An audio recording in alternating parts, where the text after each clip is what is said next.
बिस्मिल्लाहिर्रहमानिर्रहीम। अस्सलाम वालेकुम स्टूडेंट्स। आज हम स्टार्ट करने वाले हैं क्वेश्चन नंबर 9। क्वेश्चन नंबर 8 करवाना है बेसिकली, लेकिन क्वेश्चन नंबर 8 और 9 बिल्कुल सेम है। बस 9 में एक मुझे फ़र्क लगा, एक तो डिफरेंस बहुत कम है इसके क्लास लिमिट्स में।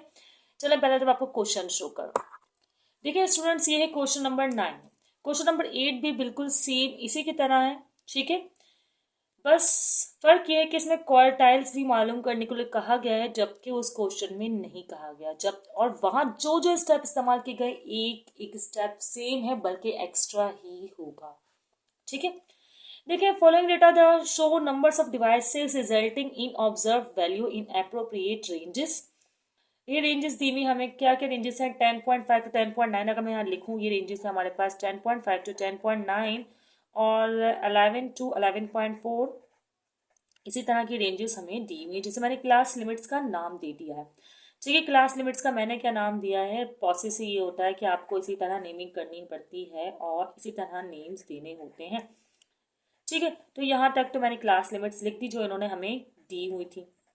सही है, ये क्लास लिमिट्स को जैसे ही हॉरिजॉन्टली लिखी हुई थी वैसे ही वर्टिकली लिख दी। अब क्लास बाउंड्रीज का कॉलम मैंने बनाया है। क्यों बनाया है इसकी वजह मैं आपको अभी बता दूंगी, वैसे मैं प्रीवियस वीडियोस में भी बता चुकी हूँ, ठीक है। अच्छा, हमें निकालना क्या क्या है? एम, जीएम, एचएम, मीडियन और मोड वगैरह। अच्छा, ये सब कुछ आप लोग प्रीवियस वीडियो में निकालना सीख चुके हैं, तो आपको समझ में आ ही गया होगा कि अगर हमें अरिथमेटिक मीन निकालना है तो हमें एफ तो चाहिए ही, मतलब समीशन एफ चाहिए। समीशन एफ रिक्वायर्ड है और समीशन एक्स रिक्वायर्ड है। Sorry, summation F x required है, समीशन एफ रिक्वायर्ड है। ये चाहिए था, ये दो वैल्यूज चाहिए अरिथमेटिक मीन निकालने के लिए। इसी तरह अगर आपको ज्योमेट्रिक मीन निकालना है तो आपको एफ लॉग एक्स चाहिए। इसी तरह आपको हार्मोनिक मीन निकालना है तो आपको एफ बाय एक्स चाहिए। तो मतलब ये वाला डाटा अरिथमेटिक मीन के लिए, ये ज्योमेट्रिक मीन के लिए और ये वाला हार्मोनिक मीन के लिए, और ये कम्यूटेटिव फ्रीक्वेंसी क्वार्टाइल्स के लिए और मीडियंस के लिए, ठीक है स्टूडेंट्स। चलिए अब पहले क्लास बाउंड्रीज को बनाते हैं। देखिए क्लास बाउंड्रीज कैसे बनेगी। ये 10.9 है ना, और 11 आ रहा है, फिर 11.4 है तो 11.5 आ रहा है। अब देखिए 10.9 से लेकर 11 तक का डिफरेंस कितना है? अब जो डिफरेंस आ रहा है ना 10.9 और 11 के दरमियान, वो है 0.1 का। तो 0.1 को जब आप 2 से डिवाइड करेंगे तो 0.05 हो जाएगा। अब देखिए 4 और 5 के दरमियान देखेंगे, 11.4 और 11.5 के दरमियान भी अगर आप डिफरेंस देखें तो 0.1 का ही है। तो आपको क्या करना होता है? क्लास बाउंड्रीज बनाने के लिए जो डिफरेंस होता है ना, उसको 2 से डिवाइड करना होता है। तो जो वैल्यू आती है वो आपको लोअर क्लास बाउंड्री से कम करनी होती है और अपर क्लास बाउंड्री में बढ़ानी होती है। तो अब 10.5 में से अगर मैं 0.05 माइनस करूंगी तो आंसर हो जाएगा 10.45। इसी तरह जब मैं 10.9 में 0.05 ऐड करूंगी तो आएगा आंसर 10.95, ठीक है। अब 11 में से 0.05 माइनस करें तो होगा 10.95, और यही आप 11.4 में 0.05 ऐड करें तो 11.45। यहाँ पर इसी तरह माइनस करना होगा आपको तो आएगा 11.45, और यहाँ पर ऐड करना होगा तो वैल्यू आएगी आपके पास 11.95, ठीक है। इसी तरह आपने सारी क्लास बाउंड्रीज को लिख लेना है। ये आपको कब करना होता है? जब यूं डाटा कंटिन्यूस ना चल रहा हो। जैसे 10.9 के बाद यहाँ 11 आ रहा है, अगर 10.9 के बाद यहाँ 10.9 ही होता ना, कंटिन्यूस डाटा होता ना, तो फिर हमें क्लास बाउंड्रीज बनाने की नीड ना पड़ती, ठीक है। अब एक्स निकालना है मिड पॉइंट। मैं बहुत सी वीडियो से बता चुकी हूँ कि मिड पॉइंट कैसे निकलता है। मिड पॉइंट इसका निकलेगा कि इन दोनों को आप करेंगे सम और डिवाइड कर देंगे 2 से। तो 10.45 और 10.95 का सम किया और डिवाइड किया 2 से, तो आपके पास पहला आंसर आ रहा है 10.7। इसी तरह इन सबको भी आप यही करेंगे कि सम करेंगे और डिवाइड करेंगे 2 से, तो ये आंसर्स आपके पास आ जाएंगे, ठीक है। तो ये हमारे जो है मिड पॉइंट्स आ चुके हैं, जिन्हें हम यहाँ पे एक्स बोल रहे हैं, और एक्स के बगैर तो एफ एक्स निकलेगा ही नहीं, तो इसलिए एफ एक्स तो ज़रूरी ही है, ठीक है। अब फ्रीक्वेंसी क्या है? फ्रीक्वेंसी तो सवाल में ही नज़र आ रही है। जो हॉरिजॉन्टल डेटा आपको नज़र आ रहा है ना, उसी को देखें आप, क्या लिखा हुआ है फ्रीक्वेंसी में? 2, 7, 10, 12 और 8। तो ये वाली जो हो गई ना, इसकी हो गई फ्रीक्वेंसी 2, 7, 10, 12 और 8। इसको मैंने इस तरह लिख दिया। अब जो आपको मीडियन और क्या बोलते हैं इसे, क्वार्टाइल, क्या वर्ड है ये, इसके लिए जो आपको कम्युलेटिव फ्रीक्वेंसी चाहिए ना वो पहले कर लेते हैं 2, फिर 2 में करें 7 ऐड 9, फिर 9 में करें 10 ऐड 19, फिर 19 में करें 12 ऐड, तो हो जाएगा 31। फिर 31 में करें 8 ऐड, तो आएगा आंसर 39, जिसे हम बोलेंगे एन। यस। खैर अभी तक हमारा मीन तक का काम हुआ नहीं है, अब एफ एक्स करेंगे। एफ एक्स करेंगे, इन दोनों को करेंगे मल्टीप्लाई। 10.7 को 2 से मल्टीप्लाई करने से आएगा 21.4। इसी तरह 11.3 को 7 से मल्टीप्लाई करने पे आएगा 79.1। भाई बहुत ध्यान से करिएगा, अगर मैं भी यहाँ पर कोई गलती कर देती हूँ ना तो आंसर ना आना है गलत, और फिर आइडेंटिफाई भी करना रिवर्स आकर के भाई हमने कहाँ गलती की है, ये भी एक लंबा प्रोसेस हो जाता है। तो इससे अच्छा क्या है कि आप ठहर ठहर कर आराम से सही तरीके से करें, ताकि कोई मिस्टेक ना हो और आपको चेक ना करना पड़े कि मिस्टेक हुई है। और वैसे तो पता भी नहीं चलेगा कि मिस्टेक हुई है, क्योंकि वहाँ पर आपको आंसर्स याद थोड़ी ना होंगे। खैर तो बहुत ध्यान से करेक्ट करिएगा, बिल्कुल कॉन्शियस होके। ठीक है, 117 आएगा जब आप मल्टीप्लाई करेंगे। किसको किससे मल्टीप्लाई करना है? 10 को 11.7 से। तो खैर 12 को 0.3 को भी 12 से मल्टीप्लाई कर दें, और इस तरह मल्टीप्लाई करवा कर मैं यहाँ पर लिख रही हूँ नंबर्स को। तो ये हो जाएगा इस तरह, और ये क्या हो रहा है? हाँ जी, ये हो रहा है इस तरह। तो ये आ गया हमारे पास एफ एक्स। तो मीन तक का तो काम हो गया, लेकिन सोचो जीएम का काम और ये जो हार्मोनिक मीन का काम है ये भी जल्दी से कर आके ही आगे बढ़े। अच्छा अभी तक मीन तक का काम नहीं हुआ, पहले मैं समीशन एफ मालूम कर लूँ। समीशन एफ लिख लूंगी ना मैं, तब जाके मीन का काम होगा। सही है, तो जल्दी से मैं समीशन एफ पहले कर लेती हूँ मालूम। समीशन एफ के बाद मुझे क्या मालूम करना है? मुझे मालूम करना है समीशन एफ एक्स। तो समीशन एफ एक्स कर लूँगी मालूम, और फिर समीशन एफ लॉग एक्स भी चाहिए होगा मेरे ख्याल में। तो बिल्कुल समीशन एफ लॉग एक्स भी चाहिए होगा, तो इसको भी मैं लिख लेती हूँ फिलहाल के लिए। और ये समीशन एफ एक्स भी चाहिए होगा। ठीक है, तो ये मैंने लिख दिया कि मुझे क्या क्या रिक्वायर्ड है। और अब हम जल्दी जल्दी इनकी वैल्यूज जो है निकाल लेते हैं। वैसे ही बहुत लेंथी सा क्वेश्चन है। अब मैंने आपको बताया था कि भाई लॉग जो है साइंटिफिक से ही करना पड़ेगा, क्योंकि 5 वैल्यूज का लॉग देखना बहुत हार्ड है। अब लॉग आपको किस वैल्यू का देखना है? इसका देखना है, 10.7 का, 11.3 का, इसका देखना है आपको लॉग। तो लॉग जो भी आएगा आप उसको मल्टीप्लाई कर देंगे एफ से। जैसे कि फॉर एग्जाम्पल मैं अगर बताऊं कि लॉग 10.7 क्या आ रहा है, देखिए 10.7 का जब मैं लॉग करूँ ना साइंटिफिक कैलकुलेटर में, तो आ रहा है 1.0293। क्या आ रहा है? 1.0293। अब इस 1.0293 को मैं मल्टीप्लाई करवा दूंगी 2 से, क्योंकि एफ से मल्टीप्लाई करवा रहे हैं, तो आ जाएगा आंसर 2.0587। ठीक है, तो इस तरह करना है। मतलब पहले आपको कैलकुलेटर यूज करना है, लॉग एक्स करना है, फिर उसी को मल्टीप्लाई का साइन क्लिक करना है, एंड देन एफ से मल्टीप्लाई कर देना है। ठीक है, इसी तरह मैं तमाम लॉग्स को निकाल कर लिख लूँ। एक और चले आपके सामने कर लेती हूँ। इसका जो लॉग आएगा उसके बाद जब इसे मल्टीप्लाई कर देंगे ना अब 7 से, तो आंसर आएगा 3715। बाकी लॉग भी मैं निकाल कर फ्रिक्वेंसी से मल्टीप्लाई करके यहाँ पर लिख लेती हूँ। ये मैंने लिख लिया है। अब ऐसा करते हैं, पहले समीशन एफ लिख लेते हैं। समीशन एफ हमारे पास आ रहा है 39, और इनको सम कर ले तो इनका सम आ रहा है हमारे पास 466.7। इसी तरह समीशन एफ लॉग एक्स कर लें तो आ जाएगा 42.0212।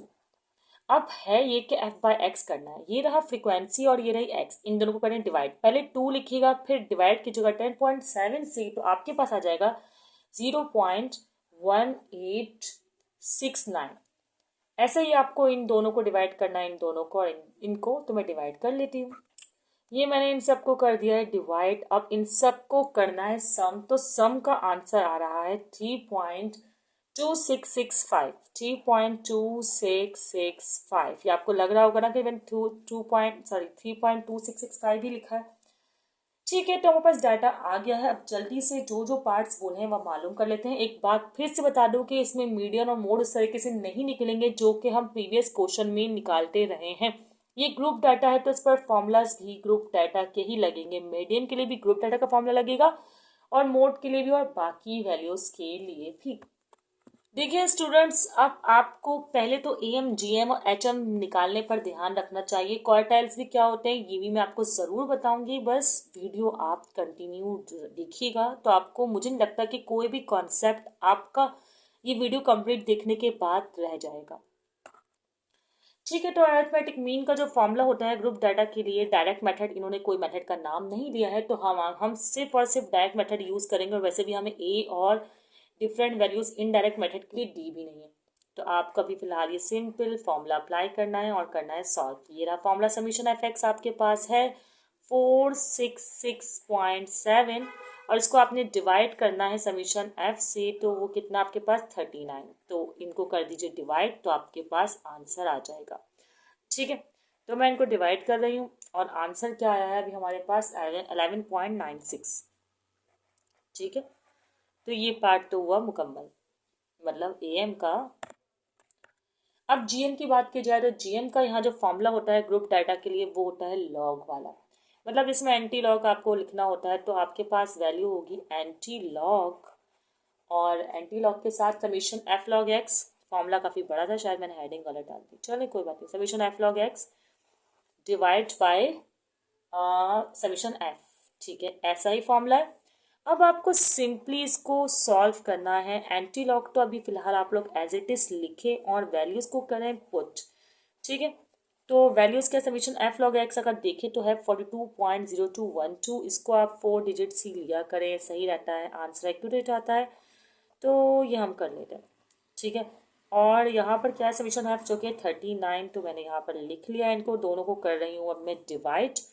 तो डिवाइड करने के बाद क्या आंसर आएगा वो चेक कर लेते हैं, इतना कोई मसले की बात नहीं है, और फिर इसका एंटीलॉग कर लेंगे वो भी साइंटिफिक कैलकुलेटर से। क्या आ रहा है डिवाइड करने के बाद 1.0774, 1.0774 ये आया है डिवाइड करने के बाद। अब आपको करना पड़ेगा इसका एंटी लॉग। तो एंटी लॉग सिंपली कैलकुलेटर में हो सकता है, साइंटिफिक अदरवाइज बुक से एंटी लॉग देखना तो आप लोग को आता ही होगा। तो एंटी लॉग इसका आ रहा है 11.95। सही है, अब आपको मालूम करना है हार्मोनिक मीन्स। अब हार्मोनिक मीन का फॉर्मूला बहुत सिंपल है, इतने मसला नहीं है हार्मोनिक मीन के फॉर्मूला में। क्या है हार्मोनिक मीन का फॉर्मूला? हार्मोनिक मीन का फॉर्मूला ये है कि आपको लिखना है ऊपर समीशन एफ, और इसको डिवाइड करवाना है समीशन एफ बाय एक्स। हर ग्रुप डाटा में यही फॉर्मूला इस्तेमाल होगा हार्मोनिक मीन का। एक बार आप लोग याद कर लें, उसके बाद इसे अप्लाई करते जाएं तो इतना मसला नहीं होगा। समीशन एफ यहाँ पर 39 है, तो 39 को यहाँ पर करें पुट, और समीशन एफ बाय एक्स कितना था हमारे पास, ये रहा 3.2665, 3.2665। तो जल्दी से मैं इसको यहाँ पर लिख लेती हूँ। अब इनको करते हैं डिवाइड, तो डिवाइड करने के बाद आंसर आ रहा है जो कि मैं यहाँ लिखने वाली हूँ 11.939। तो एक तरह से 11.94 ही समझ लीजिए, तो बस यही आंसर है। अभी हमने 3 तो वैल्यूज मालूम कर ली हैं। सही ना स्टूडेंट्स, इजी क्वेश्चन। बस ये है कि स्टेप्स को आप फॉलो करते जाएं, फॉर्मूला आपकी ग्रिप पे हो, मतलब आपको अच्छे से याद होने चाहिए फॉर्मूलाज। तो इस तरह आप ये क्वेश्चंस आपके लिए कोई मसले की बात नहीं है, बहुत आसान है। अब जल्दी से हम मालूम कर लेते हैं मीडियन। स्टूडेंट्स अब हम करने वाले हैं मीडियन। तो मीडियन के लिए आपको स्मॉल एम का यूज़ करना पड़ेगा, और इसका फॉर्मूला कुछ इस तरह है कि L plus H by F, L plus H by F और एन बाय 2 माइनस सी, ये फॉर्मूला होता है। ठीक है, ग्रुप के लिए। अब हमें करना क्या है, ये एल क्या है, ये एच क्या है, ये सब कुछ आपको पता चल जाएगा। देखिए, सबसे पहले तो आप सबसे हाईएस्ट फ्रिक्वेंसी वाला कॉलम जो है वो सिलेक्ट करेंगे। कैसे? देखें, यहाँ पर सबसे ज़्यादा फ्रिक्वेंसी कहाँ है, ये रही 12। अब 12 में आप देखेंगे कि लोअर क्लास बाउंड्री क्या है। जो लोअर क्लास बाउंड्री है ना वो एल है। इसका मतलब ये है कि अगर यहाँ लिख पाऊँ, नहीं जगह नहीं पड़ेगी, तो मैं आपको दिखा देती हूँ। लोअर क्लास बाउंड्री एल होगी, मतलब एल होगा 11.95। अब उसके बाद है प्लस एच। अब एच मैंने आपको बताया था ना, इनके दरम्यान का डिफरेंस तो 0.5 आ रहा था। ठीक है ना, तो आपको 0.5 लिखना है एच। सही है, उसके बाद फ्रिक्वेंसी कौन सी लिखनी है भाई, आपने ये वाला फ्रिक्वेंसी वाला कॉलम सेलेक्ट किया, तो जो फ्रिक्वेंसी यहाँ पर है मतलब 12 वो ही आपको लिखनी होगी। उसके बाद यहाँ पर एक और चीज़ है एन, एन तो आपको याद होगा कि हमने सिर्फ यहाँ पर मेंशन किया है, तो ये है एन, एन लिखना होगा। और बाकी रहा सी, सबसे ज्यादा अहम कि सी आपको क्या लिखना है। ठीक है, सी आपको एक्चुअली लिखना होता है, मैंने सोचा कि आपको लिख कर बताऊं, ठीक है ना। देखिए एल हमारे पास है 11.94, क्योंकि हमने ये फ्रिक्वेंसी सिलेक्ट की है। उसके बाद आपको क्या लिखना होता है, एच, एच तो हमको बता चुके हैं कि 0.5 है और कैसे है ये बताया है। उसके बाद फ्रिक्वेंसी सिलेक्ट करनी थी, फ्रिक्वेंसी हमने सेलेक्ट की 12, और फिर सी सिलेक्ट करना था। देखिए सी जो है ना, 12 से ऊपर का जो भी डाटा है, देखिए 12 है ना, 2, 7, 12, 10, इनको जमा कर लें, और जो इनको जमा करके आया होगा ना वो यहाँ पर आया होगा, तो इसका मतलब सी जो है वो 19 है। ठीक है, तो ये आपके पास वैल्यूज हो गए। इसको अब करना है आपको जल्दी से फॉर्मूले में पुट और करना है इसको सॉल्व। ठीक है, एन भी था आपके पास, मैं से लिखना भूल गई थी, 39। अब आप देखें एम है, ये मैंने लिख दिया। एल कितना है, 11.94, एक बार सिखाना पड़ेगा, उसके बाद आसान हो जाएगा, कोई मसला नहीं है। 0.5 है, ठीक है। फ्रिक्वेंसी क्या है, 12 है। फिर क्या है, एन है, एन 39 है। डिवाइड किससे करना है, 2 से करना है। और जो सी है वो आपके पास 19 है। तो ये इस तरह आपने डाटा पुट कर लिया। अब आपको सिर्फ इसको सॉल्व करना है, ठीक है ना। अब सॉल्व किस तरह करेंगे, सॉल्व इस तरह करना है आपको कि सबसे पहले तो 11.94 को सबसे एंड में करना है, मतलब ऐसे ही लिखते हैं 11.94 को, ठीक है। फिर 0.5 को आप 12 से करें डिवाइड, तो ये हो जाएगा 0.041, ठीक है। फिर 39 को 2 से डिवाइड करें तो, और डिवाइड करने के साथ साथ -19 भी कर लें, तो आपके पास आएगा 0.5, ठीक है। इन दोनों को मल्टीप्लाई करके इसमें ऐड करना है। आपको पता है ना बॉड मास रूल के अकॉर्डिंग, के पहले ऐड नहीं करना, आपको पहले मल्टीप्लाई करना है एंड देन ऐड करना है। तो आप जब मल्टीप्लाई करेंगे, चलो मैं पहले 11.944 लिख रही हूँ, ये 5 है, क्या हो गया मुझे, 11.95 है, ठीक है, जल्दी में लिख लिया था, सही। 11.95 है, इनको करेंगे मल्टीप्लाई, तो ये हो जाएगा 0.0205। अब इन दोनों को आप कर लें ऐड, तो ऐड करने के बाद क्या आंसर आएगा, कोई तो बताओ। अच्छा जी, ठीक है, 11.9705 आएगा इनको ऐड करके आंसर। तो ये हो गया सिंपली सा क्वेश्चन सॉल्व, ठीक है। अब जल्दी से हम निकाल लेते हैं क्वार्टाइल्स। दो क्वार्टाइल्स निकालने हैं, Q1 और Q3, वो कैसे मालूम करेंगे आप लोग। अब क्वार्टाइल्स मालूम करना है, सिर्फ इसमें और इस क्वेश्चन में फर्क सिर्फ 4 का है। यहाँ पर 4 है और यहाँ पर 2 है। ये क्वार्टाइल 1 है, और क्वार्टाइल 2 के, क्वार्टाइल 3 के लिए क्या फ़र्क होगा, क्वार्टाइल 3 के लिए भी थोड़ा सा फ़र्क है, लेकिन खैर फिलहाल आप पहले ये कर लें, फिर मैं आपको क्वार्टाइल 3 निकालना भी बता देती हूँ। अरे देखें, इसमें भी आपको, अब आपको इसमें, हाँ ये चीज़ जो है समझने वाली है। देखिए स्टूडेंट, समझने वाली बात इसमें है क्या, देखिए इसके लिए आपको वापसी वही जो आपने कॉलम बनाए थे ना पहले, तो वो देखने होंगे। नहीं नहीं नहीं, पहले एक काम करते हैं, n/4 कर लेते हैं, ठीक है। देखिए n/4 क्या होता है, अगर मैं यहाँ लिखकर आपको फिर से समझाऊं तो 39 था n, तो डिवाइड करूंगी मैं सिर्फ 4 से, तो ये बराबर आएगा 9.75 के। अब बस इस 9.75 को अपने दिमाग में ज़रा नोट कर लें। चले सिलेक्ट करते हैं कि हमें इसके लिए कौन सी रॉ चाहिए होगी, कौन सा, किस डाटा पे लोअर क्वार्टाइल का काम होगा। 9.75 आया था, सही ना। अब 9.75 फ्रिक्वेंसी में देखिए किसके ज़्यादा करीब होगा, इस 10 के ज़्यादा करीब होगा। इसका मतलब आपको तमाम डाटा यहीं से पुट करते हुए इसी लिहाज से सॉल्व करना है। अब इस लिहाज से अब इसकी वैल्यूज भी लिखनी होंगी हमें, है ना।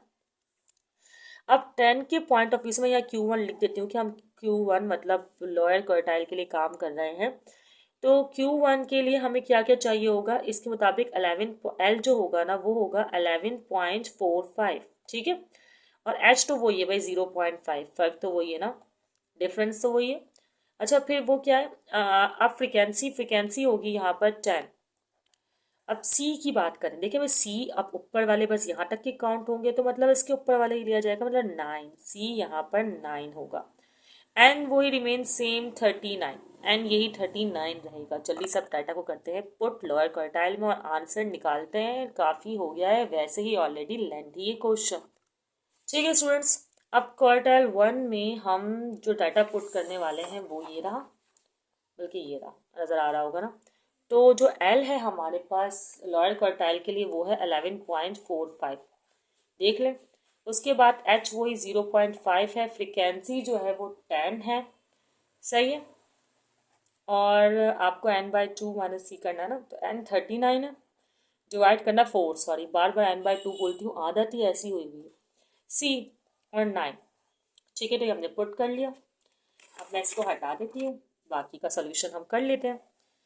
चले भाई 11.45 तो आपको पता है सबसे एंड में इसका यूज़ करना है। पहले तो आप करेंगे 0.5 को 10 से डिवाइड, तो 0.5 को 10 से डिवाइड करने के बाद तो 0.05 आ जाएगा। अब 39 को 4 से डिवाइड करें और 9.75 आएगा।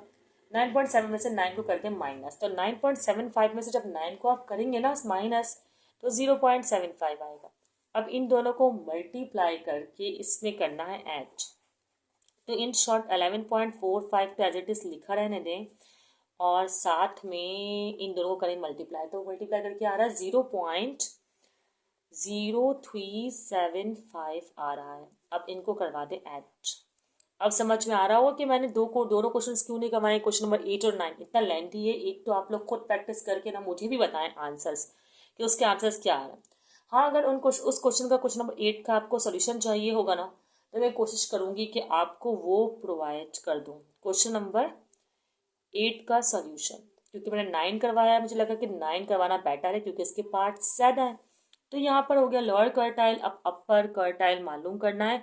अच्छा, अपर क्वार्टाइल और लोअर क्वार्टाइल में पता है सिर्फ और सिर्फ फर्क किस चीज़ का आएगा, फॉर्मूले का। तो जल्दी से हम फॉर्मूला इसका पुट करते हैं अपर क्वार्टाइल का और वैल्यूज को जल्दी से मालूम करते हैं और फिर सिर्फ और सिर्फ मोड निकालने को रह जाएगा। अच्छा, एक बात तो कर लूँ, अगर मैंने ये 4 पार्ट कर लिया है तो ये यकीनन हुआ 5th नंबर, जो अपने करने वाली होगा काम होगा 6th एंड देन 7th। ठीक है स्टूडेंट्स, अब क्वार्टाइल 3 हम निकाल रहे हैं। ये मैंने फॉर्मूला थोड़ा गलत नहीं लिख दिया, हाँ गलत लिखा है, 3 आना चाहिए और यहाँ पर आना चाहिए 4। अब हो गया सही। देखिए पहले तो हमें इसकी रॉ सेलेक्ट, अब हमें करना ये है कि जल्दी से रॉ सेलेक्ट करनी है। रॉ क्या है, चेक कर लो। अच्छा हाँ, 3 से मल्टीप्लाई करवा के 3 को मल्टीप्लाई करवाऊंगी मैं 9 क्या है 39 से और डिवाइड करवाऊंगी 4 से। जब ये काम मैं करूंगी ना तो आंसर आएगा 29.95। फिर मैं ये देखूंगी कि 29.95 जो है ना वो किस रॉ से ज़्यादा करीब है। तो अब अगर आप गौर करें तो 29.95 जो है वो है करीब, देखिए यहाँ तो 29.95 आ ही नहीं रहा, तो इसको तो हम नहीं देख सकते। अब हमें कम्युलेटिव फ्रिक्वेंसी देखनी पड़ेगी और इसमें 29.95 जो है, एक मिनट को बता दूँ कम्युलेटिव फ्रिक्वेंसी आपको कैसे पता चलेगा कम्युलेटिव फ्रिक्वेंसी अब सही है। तो 29.95 31 यहाँ इसके करीब आ रहा है। अब आपको लोअर क्लास बाउंड्री भी जो है यही वाली लेनी पड़ेगी। ठीक है, जल्दी से मैं पहले आपको पुट करके दिखा दूँ। लोअर क्लास बाउंड्री जो है आपको यही लेनी पड़ेगी 11.95, सही है। हाइट वही 0.5 है और 4 तो 4 है यहाँ पर डिवाइड में, या h बाई सॉरी फ्रिक्वेंसी है, फ्रिक्वेंसी है फॉर्मूले में h/f है। ठीक है, तो फ्रिक्वेंसी आपको इसी रॉ की लेनी होगी जो कि इस वक्त है 12। ठीक है, अब 3n/4 तो आपको पता है 29.95 आया था, तो डायरेक्टली ही लिख लें, सही है। और फिर आप सी, आपको पता अब सी कौन सा लेना है, ये एक क्वेश्चन है ना। तो सी आपको क्या लेना, 31 से ऊपर जो होगा उसी को सी लेना होगा। आपको पता है 31 से पहले तक की जो काउंटिंग ऐड होती है वो लेना होता है। तो ये 19 आपके पास जो है इस वक्त सी हो गया, सही है। अब इसको करना है सिंपली आप लोगों ने सॉल्व और देखना है कि आंसर क्या आ रहा है। चलिए भाई सॉल्व करते हैं। 11.95 तो एज इट इज रहेगा, डिवाइड करें 0.5 को 12 से, आप करें डिवाइड, तो 0.5 को 12 से जब डिवाइड करेंगे तो 0.041 आएगा। अब 29.95 में से आप कर लें 19 को माइनस, तो 10.25 आंसर है। इन दोनों को करिए मल्टीप्लाई, तो मल्टीप्लाई करके क्या आंसर आ रहा है आपके पास, अगर देखा जाए तो 11.95 तो एज इट इज आप लिखें। इनको मल्टीप्लाई करके क्या आएगी वैल्यू आपके पास 0.42025, 0.42025 आएगा। इनको आपने कर लेना है ऐड। तो ऐड करने के बाद आपके पास फाइनल आंसर, इनको ऐड करने के बाद आपके पास आंसर आ रहा है, जब इनको ऐड कर रहे हैं तो आएगा 12.3702। सही है। अब जल्दी से लास्ट पार्ट हमारा रह गया जो है कि है मोड, हम जल्दी से वो भी मालूम कर लेते हैं। अब जल्दी से कर लेते हैं मोड। मोड के लिए भी आप मॉडल फ्रिक्वेंसी सेलेक्ट कर ले जो कि है 12। तो 12 आपने सेलेक्ट कर लिया मॉडल फ्रिक्वेंसी, तो इसी की लोअर क्लास बाउंड्री आपको लिखनी होगी जो कि है 11.95। ठीक है स्टूडेंट, जल्दी से करते हैं, ऑलरेडी वीडियो काफ़ी लॉन्ग हो गई है। अब मॉडल फ्रिक्वेंसी आपके पास क्या है 12, तो 12 लिखेंगे। और जो 12 के ऊपर वाली फ्रिक्वेंसी है ना 10, वो FM-1 कहलाएगी, और जो नीचे वाली है ना वो कहलाएगी FM+1। ठीक है, तो FM-1 लिखना है तो आपको लिखना होगा 10। सही है। और इसी तरह 2FM मतलब 12, और FM-1 मतलब 10, और FM+1 मतलब 8। इस तरह आपने लिख लिया। अब चलो जल्दी से इस क्वेश्चन को करते हैं कवर। होने वाला है कंप्लीट, बट स्टूडेंट्स थोड़ा सब्र आप लोग रखें। अब 12 में से 10 आप जब माइनस करेंगे तो आपके पास वैल्यू आएगी 2। ठीक है, एक मिनट, मैंने फॉर्मूले में शायद कोई गलती कर ली है। हाँ, यहाँ H नहीं लिखा है, H लिख देती हूँ। H है 0.5। ठीक है, अब आप जब इन दोनों को माइनस करेंगे तो आएगा 2। 2 को मल्टीप्लाई करना है 0.5 से। अब सही है ना, 2 12 हो जाएगा 24, -10 और 8 हो जाएगा -18, और ये हो गया M। ठीक है, अब क्या करना है 11.9, तो ऐसे ही रहेगा, 9 नहीं था 11.95 था। कुछ ज़्यादा ही जल्दी कर रही है, थोड़ा सा आराम से करवाना चाहिए मुझे ताकि मिस्टेक्स ना हो। सही है, अब सही है, ये लेटेस्ट रहेगा। 2 को 0.5 से करें मल्टीप्लाई तो हो जाएगा 1, और 24 में से आप 8 को करें माइनस तो ये हो जाएगा 6। तो इस तरह हो जाएगा। अच्छा, एक बात बताती चलूँ कि ये L जो है ना, L बिल्कुल अलग है, ये इसके साथ नहीं है, फ्रैक्शन में नहीं है L। सही है ना, L का फॉर्मूला बिल्कुल अलग है। ओके, तो अब आपको क्या करना है, ये M हो गया। अब आपको 11.95, तभी मैंने 6 सिर्फ यहाँ लिखा है। ठीक है, अब आपको 1 को डिवाइड करना है 6 से, तो आपके पास वैल्यू आएगी 0.1666 और 6, 4 डिजिट्स काफ़ी है। अब बस आपको इसका आंसर मेंशन करना है जो कि है 12.11। M की वैल्यू आ रही है आपके पास 12.11। कैसे आएगी ऐड करने के बाद, तो यहाँ पर आपने मोड जो है वो निकाल लिया है। बस ध्यान रखिएगा ये L अलग है, ये सिर्फ लाइन समझे, ये लाइन इसके साथ है प्रॉपर। ठीक है, L के साथ नहीं है।